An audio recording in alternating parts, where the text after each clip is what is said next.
This channel does not promote any violent, harmful, or illegal activities. All content provided by this channel is meant for an educational purpose only. এবার আরো একটা breaking news, আরো একটা খবর তুলে ধরবো আপনাদের সামনে। বাড়িতে ঢুকে আদিবাসী মহিলাকে বেধড়ক মারধরের অভিযোগ।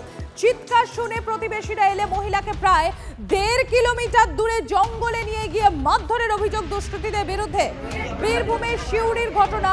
বীরভূমের শিউড়ির নিমগাছি গ্রামে এই ঘটনাকে কেন্দ্র করে রীতিমতো উত্তেজনা, চাঞ্চল্য। হিমাদ্রি রয়েছেন আমাদের সঙ্গে, আমি একবার চলে যাবো হিমাদ্রির কাছে।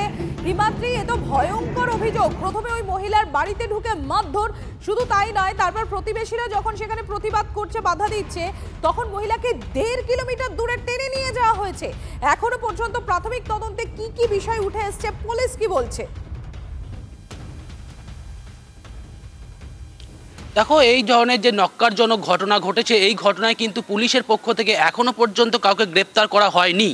যেই অভিযোগ উঠেছিল যে বাড়িতে ঢুকে মহিলাকে বেধড়ক মারধর, মহিলা চিৎকার করলে তাকে সেখান থেকে তুলে নিয়ে আসা হয়, বাড়ি থেকে প্রায় 1.5 কিলোমিটার দূরে একটি জঙ্গলে নিয়ে আসা হয় এবং সেখানে তাকে আবারও মারধর করা হয়। তার মাথায় গুরুতর আঘাত লেগেছে।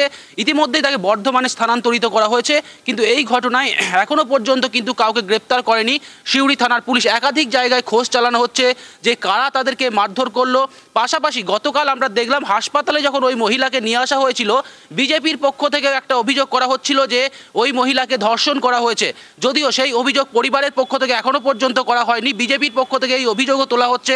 সমস্ত দিক কিন্তু খতিয়ে দেখছে শিউড়ি থানার পুলিশ। পাশাপাশি আরও একটা জিনিস আমরা লক্ষ্য করলাম, যখন ওই মহিলাকে হাসপাতালে আনা হয়েছিল, বিজেপি কর্মীদের সাথে পুলিশের একটা ধস্তাধস্তি, সব মিলিয়ে কিন্তু একাধিক মোড় রয়েছে এই ঘটনায়।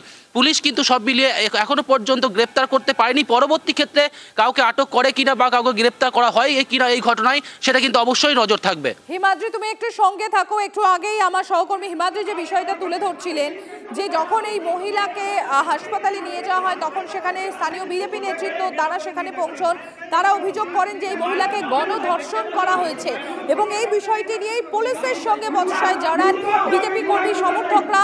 এই ধাক্কাধাক্কিতে আহত হন বীরভূমের ডিএসপি।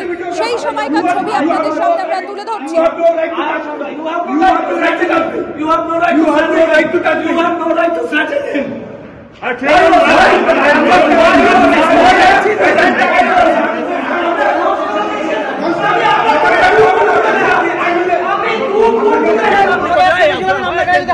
আপনি কেন না হাত দাও হয় না ভাই, ইয়া হাত দাও রে ভাই, আপনি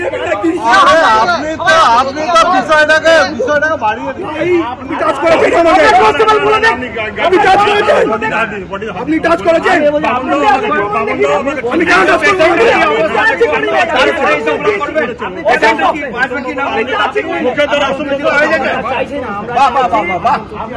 এখন পেশেন্টকে বাঁচান, পেশেন্টকে বাঁচান, তারপরে হবে।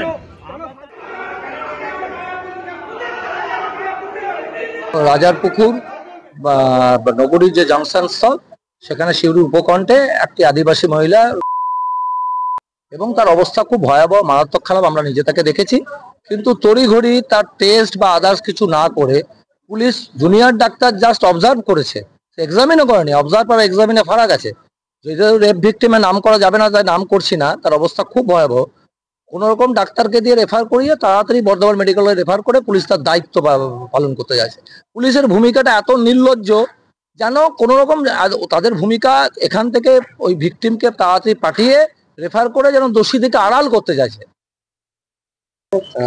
সন্ধ্যেবেলায়, একদম সন্ধ্যের সময় একজন মহিলা এবং মেয়েকে, মহিলা অবিবাহিত আছে, তাকে কাজের থেকে ফিরে একদম বাড়ি থেকে কেউ বা কারা এখনো পর্যন্ত সে জ্ঞান ফেরেনি, বলতে পারছে না। মাথা থেতলে মেরেছে তাকে, অজ্ঞান হয়ে আছে। পরিবার যখন জানতে পারে তখন সে লোকগুলো পালিয়ে যায়। আরো ঠিক মতো বলতে পারছে না এই মুহূর্তে, মহিলাটা অজ্ঞান হয়ে আছে। করছে অনেকে যে চুরি করতে ঢুকেছিল, এটাও হতে পারে, বা কাউকে এরকমও হতে পারে যে ধর্ষণ করতে ঢুকেছিল, সে হয়তো পারেনি, তাকে থেতলে মেরে দেওয়ার চেষ্টা এরকম করেছে, এরকম একটা মনে হচ্ছে।